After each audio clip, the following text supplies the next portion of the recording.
வச்சுங்க. யுத்தம் கிடையாது, போட்டி கிடையாது, பகை கிடையாது. கம்பீரமா வாழ்ந்து கம்பீரமா போயிடு உலகத்தை விட்டு. இன்னொன்னு சொல்றது உண்டு, மனுஷன் எந்த அளவுக்கு தாழ்வு அப்படின்னா, ஹோட்டல்ல உட்கார்ந்தா கூட சில பேர் அடுத்தவன் தோசையை ஊத்துப்பாங்க. அவனுக்கு நல்ல ஒரு நல்ல எனக்கு வாச்சிருக்க வெள்ளவெளேன்னு சவசவ ஒரு ரோஸ்ட் கேட்டா கூட நமக்கு ரோஸ்ட் அமையல, எல்லாம் வேஸ்ட்.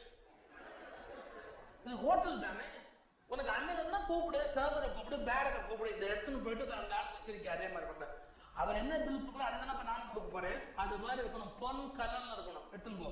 என்ன எடுத்து போகுது அதுல என்ன காரணம்? அவனுக்கு விதி.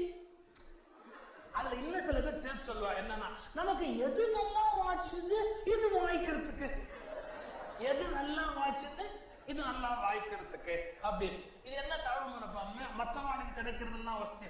என்கிட்ட ஒருத்தர் சொன்னார், கல்யாண வீட்டுல பரிமாறினே வருவானா, அவருக்கு முந்தின நாள் வரைக்கும் பாயசம் போடுவாங்க, அவருக்கு மட்டும் பாயசம் போட மாட்டான். ஏன்? தீர்ந்து போயிடும். நான் சொன்னேன், தீர்ந்து போயிட்டாலும் திரும்ப போய் பக்கெட் எடுத்து திரும்ப வருவான் சார், என்னை விட்டுட்டு அடுத்தாள்ல ஆரம்பிச்சு. ஏன் அப்படின்னா நம்ம அதிர்ஷ்டம். இன்னும் சிலது அதுக்கு பகவான் என்ன எழுதியிருக்காரு, பாயசம் எத்தனை எம்எல்ஏ எழுதியிருக்கிறாரு. சரி அப்படி விட்டு போன என்ன சார், சார் இங்க வாங்க, ஏன் நான் ஒருத்தங்க இருக்கு தெரியலையா, கேட்டு என்ன கேட்டு போச்சு, நமக்கு பாயசம் தான் முக்கியம் தான் கேட்டு வேண்டியதுதான். என்ன குறைஞ்சு போச்சு, என்ன தப்பு இல்லையே. அதை விட்டுட்டு இது ஒரு பெரிய வருத்தமா கல்யாணத்துக்கு போட்டு சில பேர் சோகமா உட்கார்ந்துருப்பான். என்னன்னா அங்க என்ன மதிக்கவே இல்லை, ஒரு பரிமாறுறவன் கூட என்ன மதிக்கவே இல்லை. அவனுக்கு என்ன தெரியும் நம்மளை பத்தி? மதிக்கலன்னு வருத்தம் பண்ண முடியுமா? நான் சொல்றது சாதாரண விஷயமா இருக்கலாம், பட் நான் எங்க இருந்து பிடிக்கிறேன் பாருங்க. இத்தனை பெரிய யுத்தத்துக்கு காரணம் என்ன அப்படின்னா, அந்த துரியோதனுடைய இன்ஃபீரியாரிட்டி காம்ப்ளெக்ஸ். அவன் ஜெயிச்சிருந்தான் வச்சுங்க, அவனுக்கு கொடுக்கப்பட்ட வாழ்க்கை யாருக்கா கிடைக்குமா? பாரதிய பாடுறா, இன்னமுது ஒத்த உணவுகள் பிறர் வெக்குறும் இந்திரன் வெக்குறும் ஆணைகள். பாங்கல் சம்பு சொல்லுவா, இன்னமுது ஒத்த உணவுகள் இந்திரன் வெக்குறும் ஆணைகள், சொன்னபடி செய்யும் அமைச்சர்கள். என்ன சொன்னாலும் கேட்கறதுக்கு அமைச்சர்கள். பெரிய ராஜ்யம், பீஷ்மர் போன்ற பிதாமகன் பக்கத்துல இருக்கிற வாய்ப்பு, அச்சனாபுரத்துக்கு அரசன், துரியோதனனுக்கு வாய்த்தது போன்ற மேலான ஒரு வாழ்க்கை இன்னொருவருக்கு வாய்க்க முடியாது. ஆனா அவனுக்கு பாருங்க, மனசு முழுக்க தாழ்வு மனப்பான்மை. தாழ்வு மனப்பான்மை உள்ளவர்கள் நீங்க எங்க கொண்டு போய் உட்காந்து வச்சாலும் அந்த இடத்த நரகமாக்கிடுவாங்க. நீங்க கொடுக்க வேண்டிய மரியாதையை கொடுத்தா, எனக்கு கவனிக்கல, நான் வான்னு சொல்லல, என்ன போன சொல்லல, எனக்கு அத்தலமா கொடுக்கல, அவனுக்கு மட்டும் 6 வெத்தலை இருந்தது, எனக்கு மட்டும் 5 வெத்தலை தான் இருந்தது, அவளுக்கு கொடுத்த தேங்காய் பெருசு, எனக்கு கொடுத்த தேங்காய் சின்னது, அவளுக்கு கொடுத்த ஜாக்கெட் பிட்ல பார்டர் இருந்தது, இல்ல பார்டர் இல்ல, அவ 3 நிமிஷம் அவளோட பேசியிருந்தா, என்கிட்ட 2 நிமிஷம் தான் பேசினா. என்ன நீங்க தாழ்வு மனப்பான்மை உடையவர்கள் தங்களையும் நரகமாக்குகிறார்கள், தங்களை சுற்றி இருக்கிற உலகத்தையும் நரகமாக்குகிறார்கள்.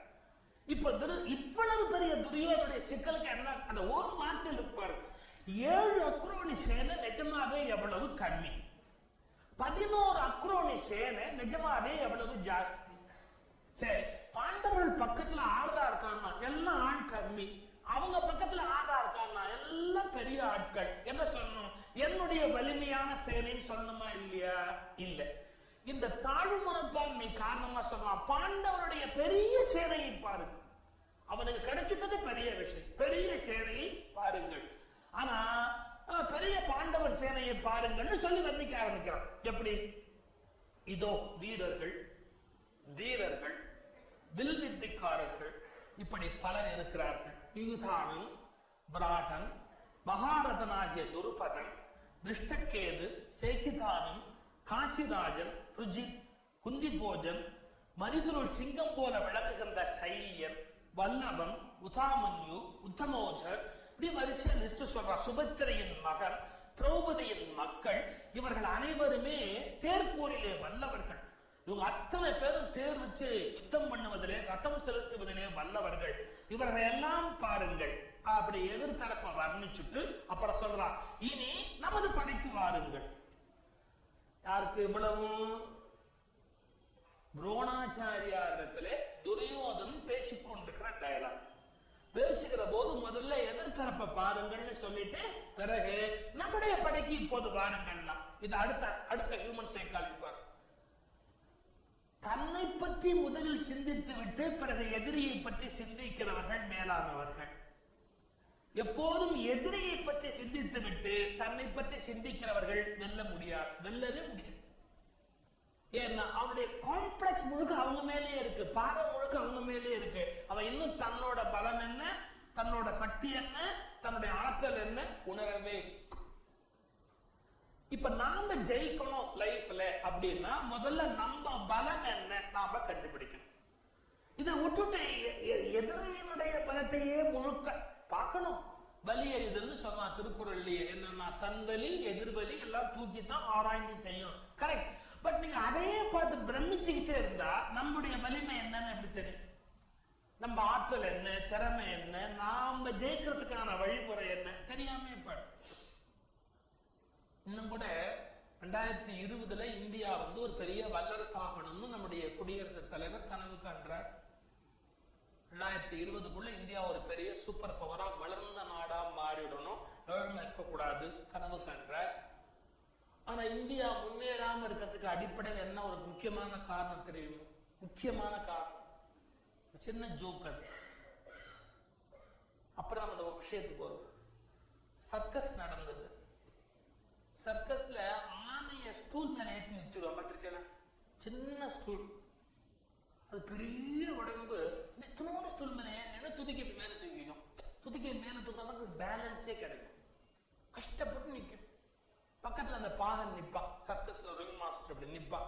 அந்த ஆனை அப்படி குட்டி ஏறி பெரிய உடம்பு ஸ்டூல் மேல ஏறி 4 காலையும் அதுக்குள்ள வச்சுக்கும், நிற்கும். அதை கேட்டா ஒருத்தன், எப்படி அந்த மாதிரி நிக்கிறது யானை?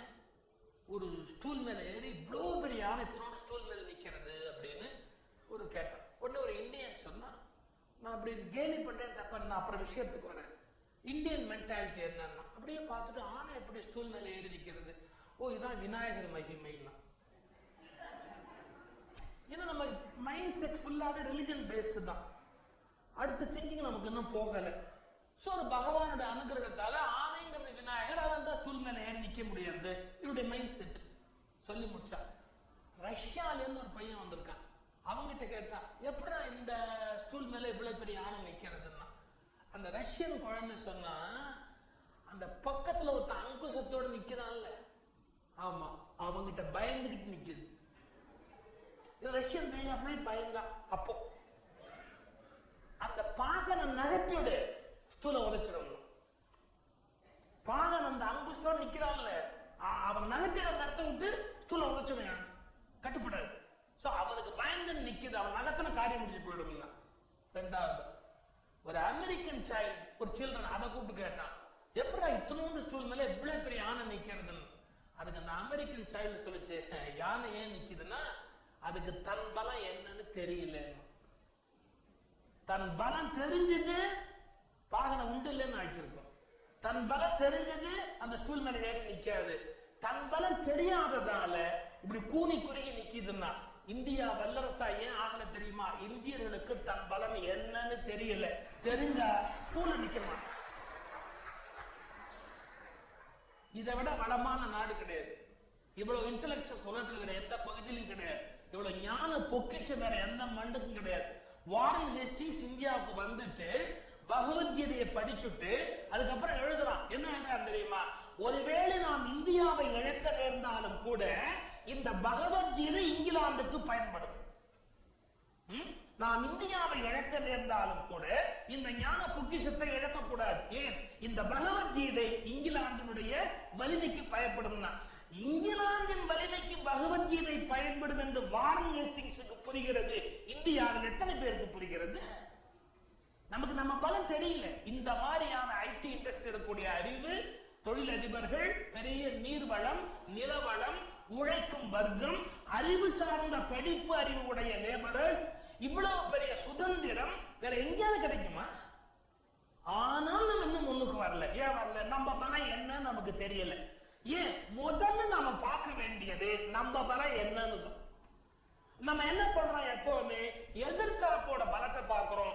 அவனை பத்தி சிந்திக்கிறோம், எவனை பத்தி சிந்திக்கிறோம். ஆனா நம்மளை பத்தி நம்ம யோசிக்கிறதுக்கு ரொம்ப லேட் ஆகும். அவன் ஜெயிச்சுடுவானோ, அவன் ரொம்ப பெரிய ஆளோ, அவன் ரொம்ப வலிமையானவனோ. இந்த பயம் வந்துட்டாலே நம்ம எவ்வளவு திறமசாலியான எப்படி சார் ஜெயிக்க முடியும்?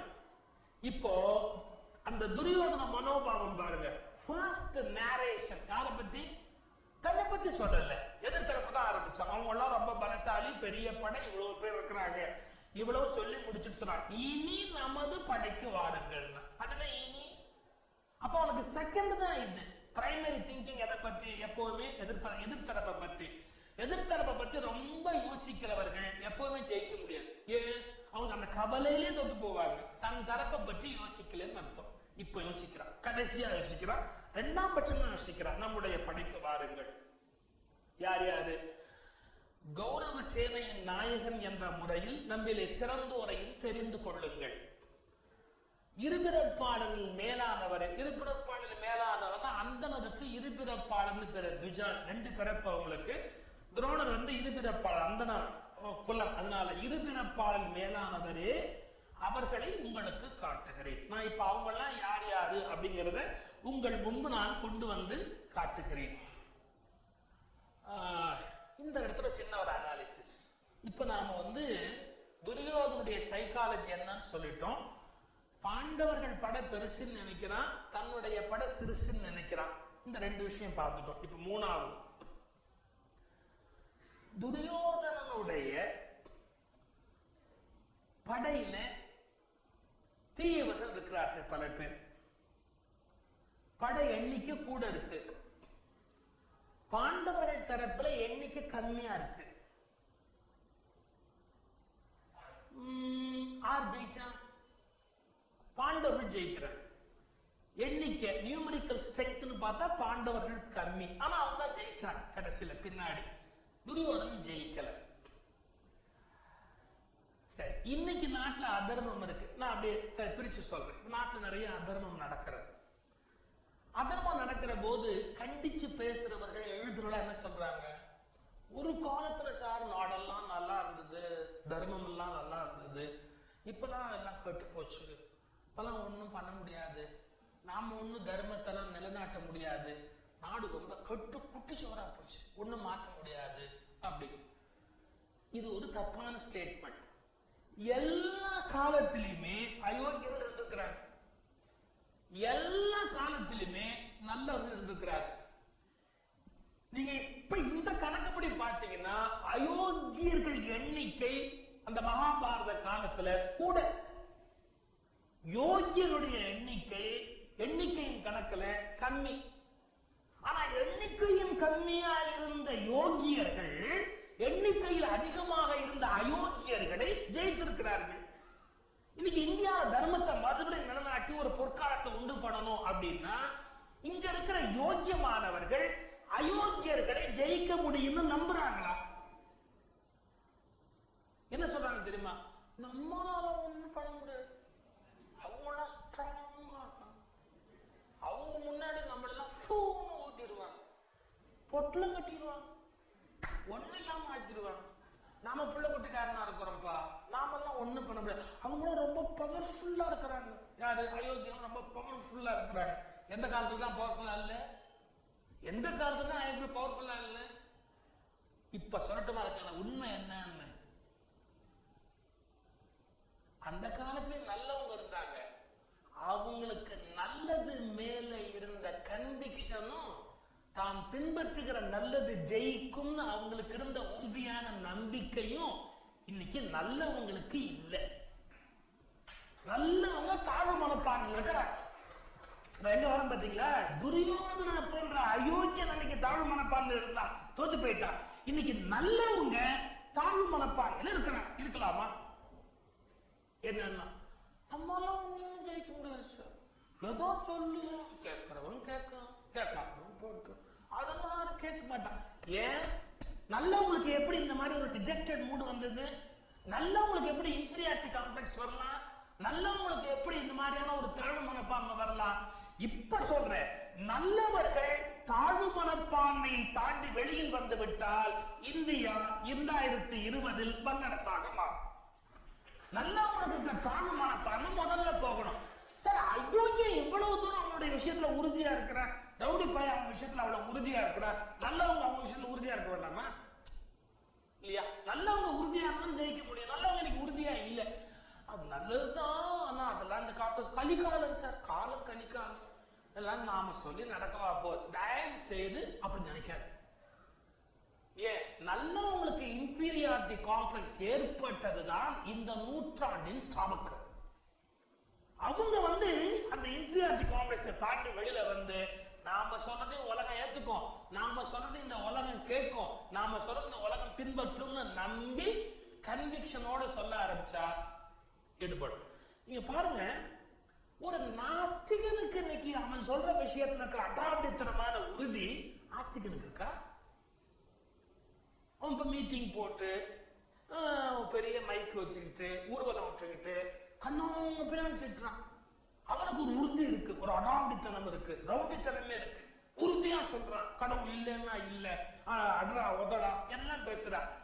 ஆட்சிகள் சொல்றான் நம்மளாம் ஒண்ணும் பண்ண முடியாது, ஏதோ படம் பண்ணிட்டு போட்டோம், நமக்கு முடிஞ்ச சத்சங்கத்தை முன்னே வச்சுக்கிட்டு நம்மளால முடிஞ்ச வரைக்கும் பொங்கல் சுண்டல் புளியோதரை நம்ம தான் பண்ணுவோம், இவ்வளவுதான். அதை மட்டும் பகவான் பார்த்துக்குவாருனா ஐ எம் வெரி சாரி. ஒரு கடவுள் நம்பிக்கை இல்லாதவன் தன்னுடைய கொள்கையில் வீரியமாக இருப்பது போல, எப்படி வீரியமாக இருப்பது போல ஆஸ்திகன் தன் கொள்கையில் ஏன் வீரியமாக இல்லை? நம்ம ஏன் பயப்படணும், நம்ம ஏன் தயங்கணும், நம்ம ஏன் குறைச்சு பேசணும், நம்ம ஏன் நம்ம தாழ்வு நம்மால் ஜெயிக்க முடியாது ஏன் நினைக்கணும்? இப்ப பாருங்க, எண்ணிக்கையில எது பலமோ அது ஜெயிக்கல, எண்ணிக்கை ஒண்ணுதான் ஜெயிச்சிருக்கு. என்னன்னா தாழ்வு மனப்பான்மை உள்ளவர்கள் தோற்று போயிருக்கிறார்கள். அன்றைக்கு என்னதான் பலசாலியாக இருந்தாலும் அயோக்கியர்கள் தாழ்வு மனப்பான்மையில் இருந்தார்கள். இன்றைக்கு நல்லவர்கள் தாழ்வு மனப்பான்மையால் கஷ்டப்படுகிறார். நீங்க இதை மாத்திட்டீங்க, கம்ப்ளீட் இந்தியன் ஹிஸ்டரியை மாற்று. நல்லவங்க தைரியமா இருக்கணும். என்னன்னா நான் சொல்றது கரெக்ட், இது கண்டிப்பா ஜெயிக்கும், இந்த தர்மம் தான் வெல்லும், அறம் வெல்லும், பாவம் தோற்கும். ராமாயணம் கேட்டா போராது, பாரதம் கேட்டா போராது, பூர்ணமா நம்பணும். அறம் தான் ஜெயிக்கும், பாவம் கண்டிப்பா தோற்கும். பாவம் ஒருபோதும் ஜெயிச்சதான் வரலாறு இல்லை அப்படின்னு நல்லவர்கள் தன்னம்பிக்கையை வலுப்படுத்தி கொண்டு விட்டால் கண்டிப்பாக நாம் நம்மாலே வெல்ல முடியும். இது ஒரு கோணம், இது ஒரு வகையான பார்வை. இப்ப லிஸ்ட் சொல்ல ஆரம்பிக்கிறேன். சரி, நான் அனாலிசிஸ் முடிச்சுட்டேன். இவாளுக்குள்ள ஏற்பட்ட அந்த கான்வர்சேஷன்ல ஏற்பட்ட ஒரு மனோபாவங்களை சொல்லியாச்சு. இப்ப அடுத்த லிஸ்ட் சொல்றாங்க. துரியோதன் தன்னுடைய தலைப்புல யார் யார் இருக்கிறார்? நீங்கள் யார்கிட்ட சொல்ற? துரோணாச்சாரியார்ட்ட. நீங்கள், பீஷ்மர், கர்ணன், பகைவர் கூட்டத்தை பொடி பொடியாக்கும் கிருப்பன், அஸ்வத்தாமன், விகர்ணன், சோமதத்தன் மகன், வரிசையா தன்னுடைய தரப்பு வீரர்களை சொல்றான். இன்னும் வீரர்கள் பல்லோர், அவர்கள் எனக்காக வாழ்க்கையை துறந்தவர். அவர்கள் எனக்காக வாழ்க்கையை துறந்தவர்கள். அவர்கள் ஒரு கருத்துக்காகவோ ஒரு தர்மத்துக்காகவோ ஒரு கோட்பாட்டுக்காகவோ வாழுகிறவர்கள் அல்ல, எனக்காக வாழுகிறவர்கள். ஒரு மனிதனை மையப்படுத்தி நடத்துகிற இயக்கங்கள் எப்படி வீழ்ச்சி அடையும்? ஒரு கருத்தை மையப்படுத்தி நடக்கிற இயக்கங்கள் என்றைக்கும் வீழ்ச்சி அடையும்.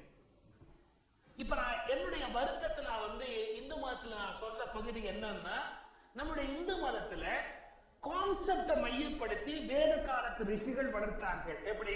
வாட் இஸ் ஹிந்துயிசம்னா பகவத்கீதை, வாட் இஸ் ஹிந்துயிசம்னா உபனிஷத், வாட் இஸ் ஹிந்துயிசம்னா Vedic chanting, what is Hinduism அப்படின்னா பக்தி கல்ட். இப்படி எல்லாம் ஐடியா பேஸ்ட் ரிலிஜன் வளர்ந்தது. எது வரைக்கும்? நம்ம பிரிட்டிஷ்காரன் வரத்துக்கு முன்னாடி வரையில ஐடியாலஜி பேஸ்ட் ஹிந்துயிசம் வளர்ந்தது. தப்பா நினைக்காதீங்க. இப்போ ஆஃப்டர் இண்டிபெண்டன்ஸ் நீங்க பாருங்க, என்னன்னா ஒவ்வொரு இண்டிவிஜுவாலிட்டியை ப்ரொஜெக்ட் பண்ற மாதிரி ஹிந்துயிசம் பெயிண்ட். எப்படி? ஒரு சிங்கிள் பர்சனாலிட்டி, அந்த சிங்கிள் பர்சனாலிட்டியை சென்டர் பண்ணி ரிலிஜியஸ் யூனிட்ஸ். அவர் கொஞ்சம் செல்வாக்கு வரும்போது அவர் பின்னாடி ஒரு லட்சக்கணக்கான பேர் வருவாங்க, கோடிக்கணக்கான ரூபாய். அவர் ஒரு ஆசிரமத்தை பில்ட் பண்ணுவாரு. அப்புறம் சாமியார் மண்டே போட்டாருன்னா கதை முடிஞ்சு போச்சு. ஏன்னா அப்புறம் ஒரே போர்ச்சி தகராறு, பூசல் தகராறு, அது இது எல்லாம் வந்து ஆசிரமம் வீணா போகும், யூனிட் வீணா போகும், எல்லாம் வீணா போயிடும். அப்ப என்னன்னா இண்டிவிஜுவலை பேஸ் பண்ணி தனித்தனியா சாமியாருடைய அந்த அந்த வட்டத்துக்குள்ளேயே உண்டு பண்ணி இந்துயிசம் வேதிக் பிரின்சிபிள் உபனிஷத் அப்படிங்கிற கான்செப்ட்ல இருந்து தனி மனித வழிபாட்டுக்கு போனதால் தான் இந்த நூற்றாண்டில் இந்த சிக்கலுக்கு உள்ளாகி இருக்கிறது. ஒருவேளை இது மீண்டும் தன் பழைய பாரம்பரியத்தின் அடிப்படையில் ராமாயண, மகாபாரத, திவ்ய பிரபந்த, திருப்புகள், தேவார, பகவத்கீதை அடிப்படையில் இந்த மதம் தன்னை உயிர்ப்பித்துக் கொண்டால் எந்த காலத்திலும் இந்த தர்மத்துக்கு பலவீனம் வராது. தனி மனிதர்களை நம்பி இந்த மதம் இன்றைக்கு இருப்பதால் தான் மிகப்பெரிய துக்கத்தை சந்திக்கிறது. எந்த இயக்கமான இருக்கட்டும், தனி மனுஷனை மையப்படுத்தி தோன்றுகிற இயக்கங்கள், தனி மனிதனை மையப்படுத்தி நகர்த்துகின்ற காரியங்கள் கண்டிப்பாக தோற்றுப்போம். இப்ப ஒத்துக்கிறான் பாருங்க துரியோதனை, என்னன்னா நான் தான் சென்டர் இங்க, அவங்க எனக்காக உயிர் கொடுக்க வந்திருக்கிறாங்க. அவங்க ஒன்னும் பெரிய லட்சியத்துக்காக வரல, நீதி ஜெயிக்கணும், தர்மம் ஜெயிக்கணும் அப்படிங்கிற எண்ணத்துக்குலாம் வரவே இல்லை. அவங்க அந்த மாதிரி எந்த ஐடியாலஜியுமே கிடையாது. என்ன நான் சொல்ல வாடா என்ன வந்து காப்பாத்துன்னு எல்லாம் வந்து உட்கார்ந்துருக்கான், எனக்காக வந்திருக்கிறான், அந்த வார்த்தை பாருங்க. இன்னும் வீரர்கள் பல்லோர் பல்வகை, அவர்கள் எனக்காக வாழ்க்கை துறந்தவர்கள். அதுல ஒரு வார்த்தை சொல்லிட்டான், அவங்க எனக்காக வாழ்க்கையை துறந்தவர்கள்னா கண்டிப்பா சாக போறாங்கன்னு எல்லாம் முடிச்சுட்டான், கதையை முடிச்சுட்டான், வந்துட்டான். எல்லாரும் வாழ போறதுனே இல்லை. அவர் அறியாம அந்த அமங்கலமான வார்த்தை வருவா, எனக்காக வாழ்க்கையை துறந்தவர்கள், வாழ்க்கையை துறந்து சாகணும் அப்படிங்கிற எண்ணத்தோட வந்துடுறான். ஒரு பயப்பட வாழணும்ன்ற ஐடியா கூட வருது. லீடர்ஸ்ல எத்தனையோ வகை இருக்கிறாங்க. தலைமை பண்புன்னு சொல்ற லீடர்ஷிப் குவாலிட்டி என்ன சொல்வான், ஒருத்தர் சொன்னா இல்ல, மகாத்மா காந்தி கையெழுத்தா இந்தியாவில் எல்லாருமே கேட்டான், எத்தனை பேர் ஜெயிலுக்கு போனோம் மகாத்மா காந்தி சொன்ன போது. காந்தி உப்பு சத்தியாகிரகம் எப்படி பண்ண சொல்ற, ஒவ்வொருத்தரா போறோம், ஒரு குரூப் எல்லாம் போய் கரெக்டா பண்ணக்கூடாது. காந்தியினுடைய பிரின்சிபிள்ல ஒத்தொத்தரா போகணும், உப்ப கையில் எடுக்கணும், மட்டேன்னு அந்த லத்தியால் அடிப்பான் மண்டையில.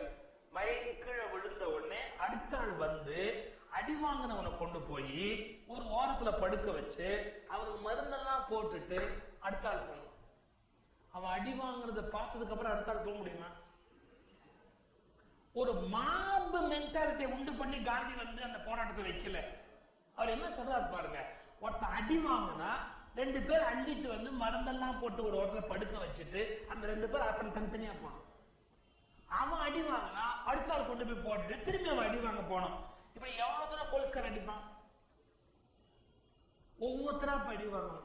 அப்ப காந்தி என்ன சொல்றாரு, அவர் வார்த்தைக்கு கட்டுப்பட்டு வரிசையா கியூல போய் அடிக்க முடியாம போலீஸ் கைதான் வலிச்சதே ஒழிய அடி வாங்கிறதுக்கு இந்தியன் தயாரா இருந்தான். அவனுடைய தலைமை. காந்தி சொன்ன வார்த்தை அப்படியே இந்தியா கேட்டது. ஏன்? அப்ப காந்தி முக்கியம் இல்ல, இந்தியா விடுதலை அடையணுங்கிற உணர்வு முக்கியம் இல்லையா? காந்தி அப்படி காய் நகர்த்துறாரு. நீங்க அதே மாதிரி ஒரு காலகட்டத்தில் வாழ்ந்த இன்னொரு தலைவர் ஹிட்லர். யாராவது ஹிட்லருடைய ஐடியாலஜி ஏத்துக்கிட்டா முன்னாடி போனாங்க இல்ல. ஒரு இன்சிடென்ட் சொல்லுவேன். ஹிட்லரை போய் ஒரு பத்திரிகை நிருபரை பேட்டி கேட்டான், நீ என்ன சொன்னாலும் உன் படைவீரர்கள் கேட்கிறாங்களே, இந்த சீக்கிரட் என்ன, எப்படி உன்னால கண்ட்ரோல் பண்ண முடியுது அப்படி. இந்த நிருபருக்கு பதிலே சொல்லாது. பெரிய மாடியில, ஹோட்டல் மாடியில இந்த டிஸ்கஷன் நடந்துகிட்டு இருந்தது. கூட ஒருத்தர் கூப்பிட்டாங்க, வா நான் என்ன சொன்னாலும் வீரர்கள் செய்வாங்க பார், வா அந்த ஜன்னல் வழியா போய் கீழே குதி அப்படின்னா. அவன் லெப்ட் ரைட் போட்டு வந்தா, ஜன்னல் கிட்ட போனா கீழே குதிச்சுட்டான், அப்படியே மண்டை குழந்து கிடக்குறான். அடுத்த ஆளை கூப்பிட்டாங்க, ஜன்னல் கிட்ட போய் கீழே குதினா. ஒருத்தன் விழுந்து இப்படி போனதுக்கு ஒருத்தன் உள்ளனா, அவன் நேரம் வந்தான், மறுபடியும் ஜன்னல் கிட்ட போனா குதிச்சான், அடிபட்டது. இந்த நிருபர் பதறிட்டான், நம்ம கேட்டதுக்கே இந்த பாவி 2 பேரை கொண்டு விட்டானே, எப்படிதான் கேட்டதுக்கே 2 பேரை கொண்டு விட்டானே. வீட்டுல சொன்னான், இங்க சுத்தி இருக்கிற எல்லாரையும் அப்படி சாக சொல்லவா அப்படின்னு 3ஆவது ஆளை விட்டான், இங்க வர போ ஜன்னல் வழியா குதி. அந்த நிருபர் நேரா ஓடி போய் ஜன்னல்ல குதிக்க போனவனை பிடிச்சு, ஏண்டா பாவி அவன் சொன்னான்னு எல்லாரும் சாகுறீங்க, அப்பெல்லாம் விழாதீங்கடா, சொன்னா கேளுங்கடா, விழாதீங்கடா, நான் புரிஞ்சுக்கிட்டேன், விழாதீங்கடா. அவன் சொன்னான், ஏன்டா கீழே விழுறேன்னு கேட்டா, இந்த பாவி கிட்ட இருந்து வேலை செய்யறதை விட செத்து போறது எவ்வளவோ மேல.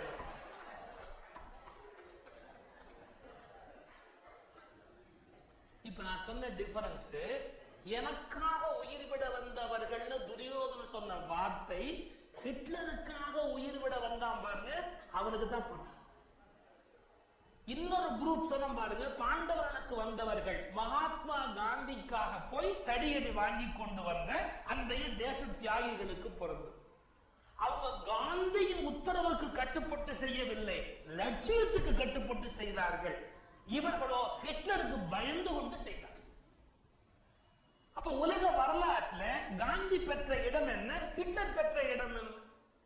இந்த நியூமராலஜி தெரிஞ்சவங்களுக்கு ஒரு ஆச்சரியமான விஷயம் சொல்ல போறேன். என்னன்னா, ஹிட்லரும் நம்பர் 2, காந்தியும் நம்பர் 2. இன்ஃப்ளூயன்ஸ் நம்பர் வந்து காந்திக்கு 2 தான், ஹிட்லருக்கு நம்பர் 2 தான். அப்ப நம்பர் 2 எப்படி இருக்கும்னா, ஹிட்லர் மாதிரி இருக்கும், காந்தி மாதிரி.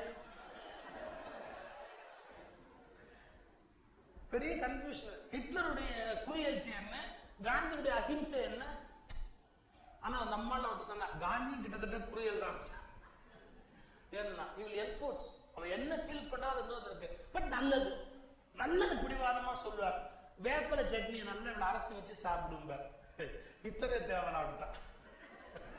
வேப்பலை சட்னியை நல்லா இவ்வளவு அரைச்சு, நிஜமாவே காந்தியை பார்க்க ஒரு இங்கிலீஷ்காரன் வந்தான் அவருடைய பயோகிராஃபி எழுதுறதுக்காக. அவனுக்கு வேப்பலை சட்னி வச்சுட்டாரு. அவன் அதை பார்த்ததே இல்லை, ரொம்ப கஷ்டப்பட்டா. இருந்தாலும் காந்தியோட ஆசிரமத்துல எதையும் வேஸ்ட் பண்ணக்கூடாது. அவன் என்ன பண்ணா, ரொம்ப கஷ்டப்பட்டு அதை தொட்டு நாக்குல வச்சான். பின்னாடி எழுதுறான், அப்படி ஒரு விஷத்தை என் வாழ்நாளில் அதுவரை நான் சாப்பிட்டு அப்படி சாப்பிட்டான். அப்புறம் பார்த்தா இதை இலையில வச்சிருந்தா மற்ற சாப்பிட முடியாத ஒரே அடியை அள்ளி வேலை போட்டான். உடனே காந்தி சொன்னாராம், நான் சொன்னல நம்ம விரும்பி சாப்பிடுவான்னு, இன்னொரு ஸ்பூன் வைந்தாராம்.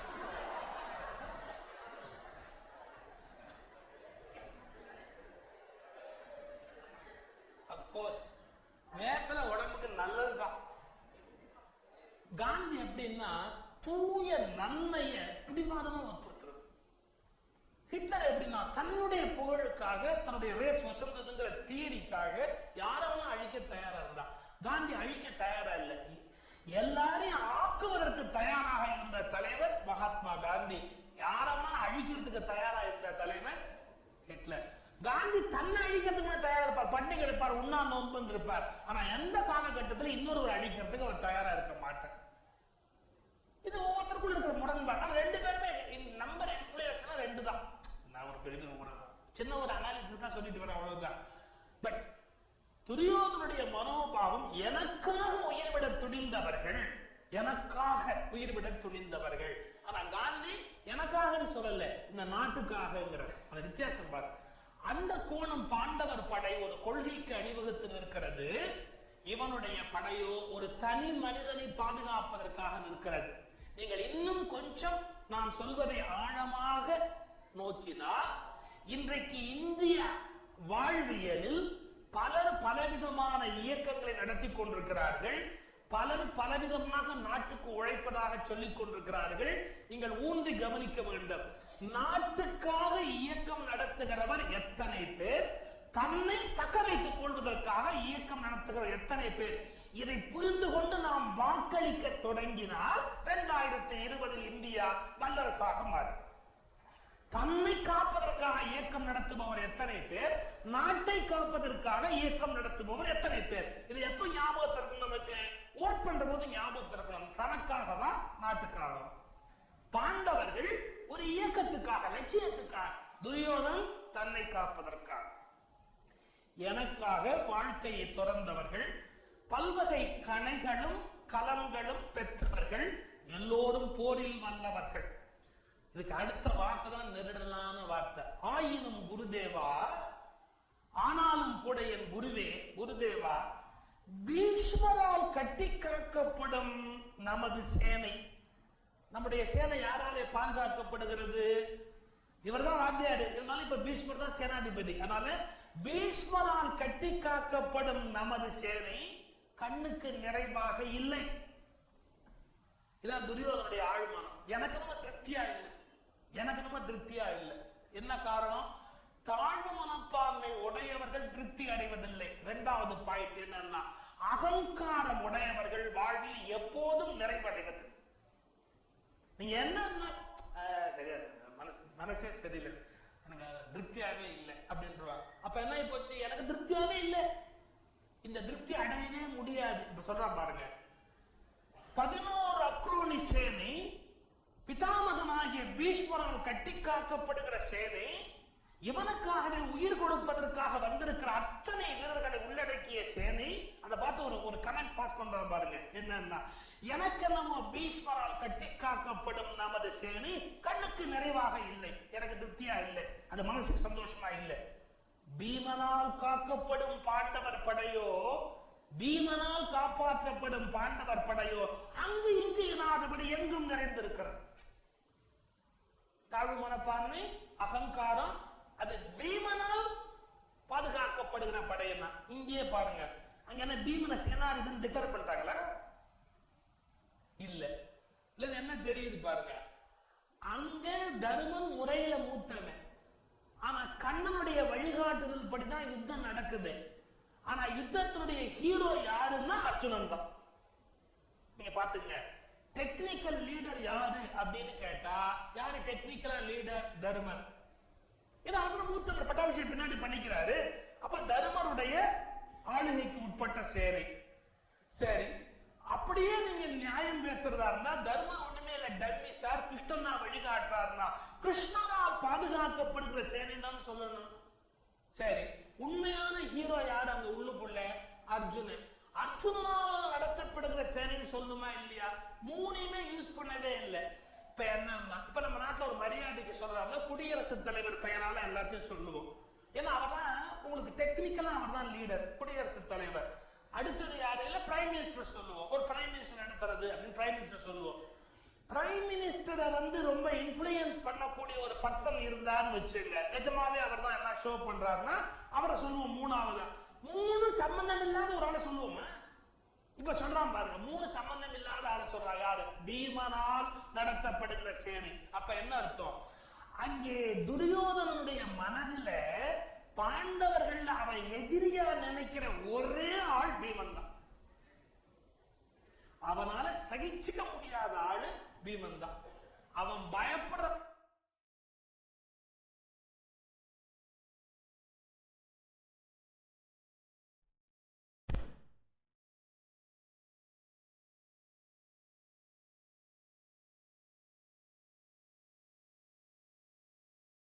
இப்படி பின்னாடி போனாலும் போவான்னு துரியோதனுக்கு தெரியுது பாருங்க.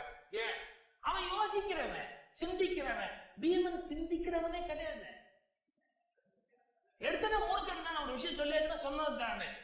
இன்னைக்கு நான் ஆரம்பத்தில் சொன்ன பாத்தீங்களா, சிந்திக்கிறவங்க எப்பவுமே சங்கடப்படுவாங்க.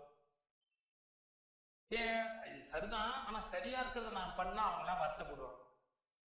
சரி, சரியா இருக்கிறத பண்ணித்தானே ஆகணும், ஆமா பண்ணணும், பண்ணா அவங்க எல்லாம் கஷ்டப்படுவாங்களே, அதான் கொஞ்சம் மனசு கஷ்டம். காலம்பரம் 5 மணிக்கு எந்திரிச்சா நல்லது, குழந்தைகளை எழுப்பணும், எழுந்திருச்சாதான் ஸ்கூலுக்கு போக முடியும். ஆனா எழுப்புனா குழந்தைகள்லாம் அழறாளே, அழுதா என்ன பண்ண முடியும்? நீங்க அனுப்ப விடாது. இல்ல, அவன் அழுதா மனசு கஷ்டமா இருக்கு.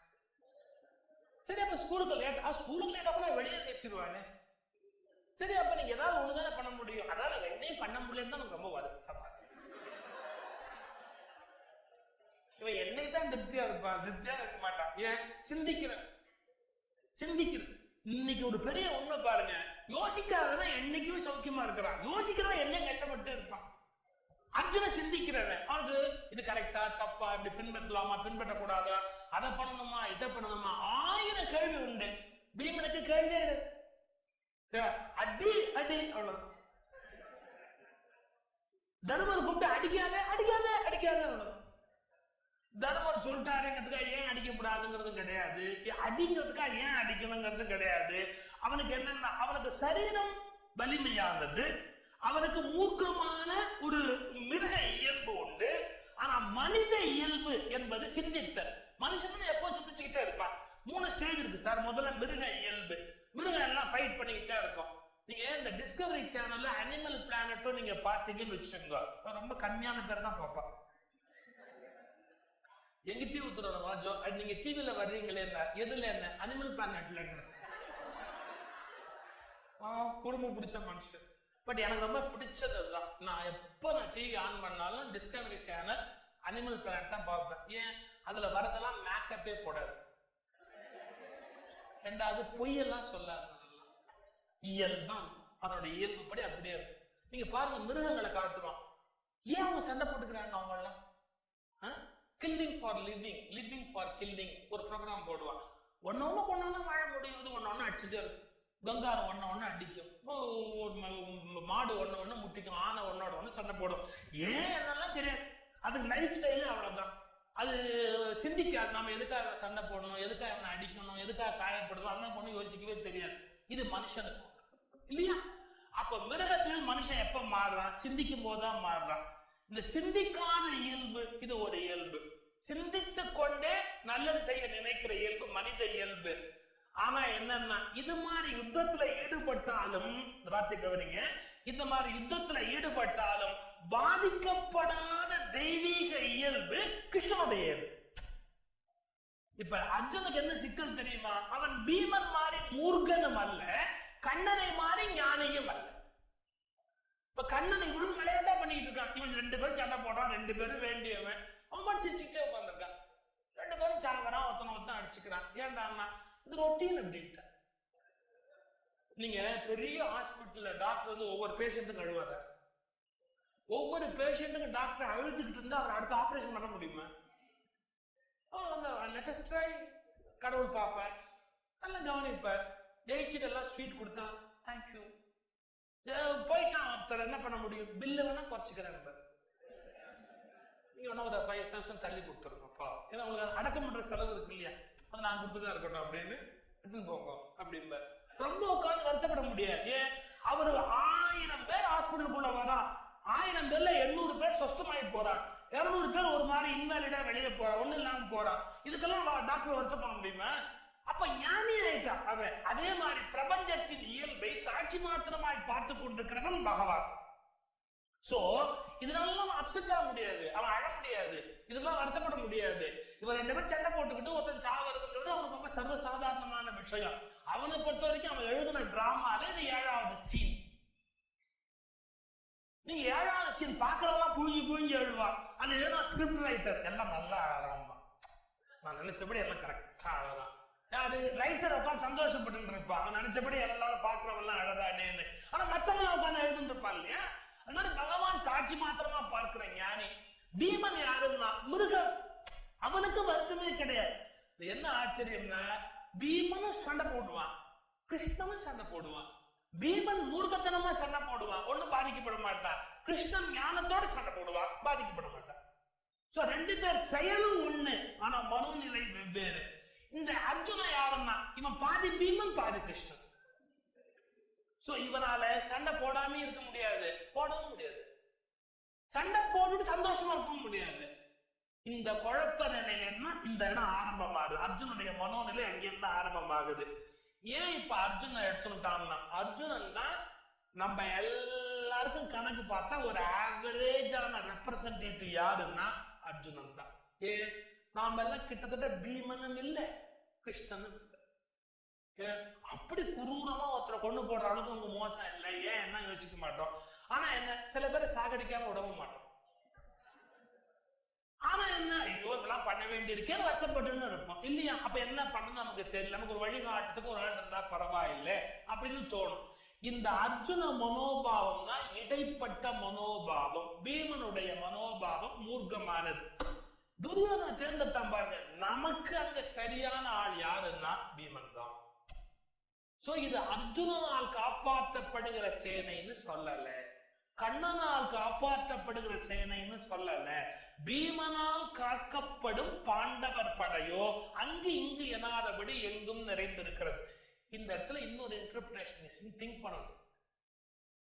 உண்மையிலேயே பீமனால் காப்பாற்றப்படும் அப்படின்னு நினைச்சா பாருங்க துரியோதனை, அது கரெக்டா இருந்திருந்தா, இந்த வார்த்தையை கவனிக்கணும், அது உண்மையிலேயே கரெக்டா இருந்திருந்தா துரியோதனை ஜெயிச்சிருப்பான்.